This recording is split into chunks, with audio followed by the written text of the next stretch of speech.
Nitish Jha and sharing the key details.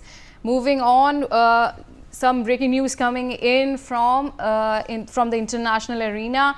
Republican presidential candidate for the White House, Donald Trump, has suggested that Israel should strike Iran's nuclear facilities in response to the Islamic Republic's recent missile barrage.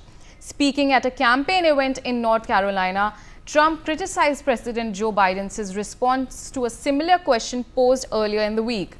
Current U.S. President Joe Biden, when asked whether Israel should hit Iran, he responded by saying that they could as long as they do not hit nuclear facilities. Criticizing this response, Trump stated that the nuclear facilities were what constituted as a risk factor and that Biden should have responded by attacking them first.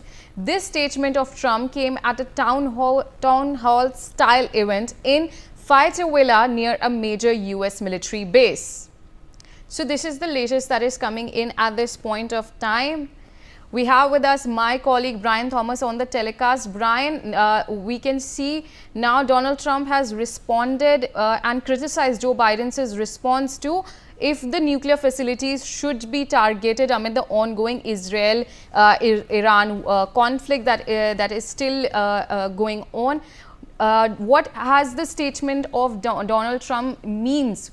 When U.S. continues to back Israel amid this ongoing situation?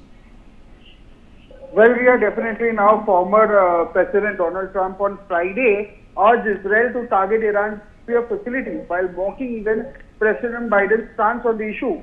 And speaking at a campaign event in Fayetteville, North Carolina, he referenced Biden's recent comments on Israel's potential strikes against Israel and criticized that president for allegedly downplaying the importance of attacking nuclear infrastructure.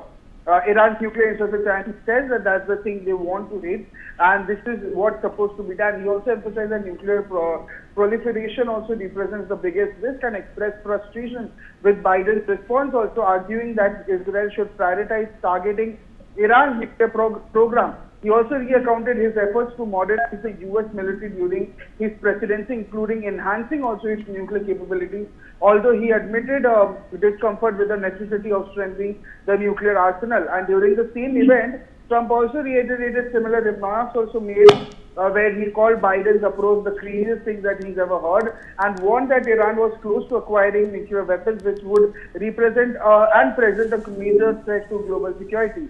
And Trump's former national security advisor Kash Patel also weighed in criticizing Biden's foreign policy towards Iran and argued that Biden's reluctance to allow Israel to target Iranian sites was widely political, especially considering the previous U.S. policies under Biden administration that Patel claims has empowered Iran. And also Biden even, it's very important to know that Biden even responded earlier this week also to questions about Israel's potential actions against Iran and advised a measured response and noted that the G7 leaders agreed that Israel should avoid escalation by responding proportionally. Yes, Ria.